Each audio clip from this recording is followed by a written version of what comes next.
ఒక రాజు భార్య మంత్రి భార్య అన్ని నోములు సమానముగా నోచుచుండిరి. కానీ రాజు భార్య చిత్రగుప్తుని నోము నోచుట మరిచిపోయెను.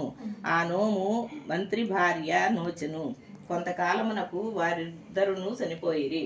అప్పుడు చిత్రగుప్తుడు మంత్రి భార్యకు స్వర్గమునకును రాజు భార్యను నరకమునకును పంపెను.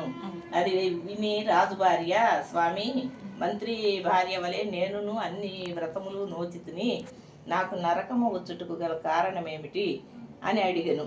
అప్పుడు అతడు ఆమెకు, చిత్రగుప్తుని నోము నోచలేదు కనుక అట్లు జరిగెను అని చెప్పాను.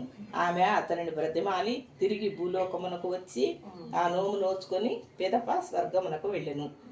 ఈ కథ చెప్పుకొని ఏడాది పొడవునా అక్షంతలు వేసుకొని ఉద్యాపనము చేసుకోవలేను.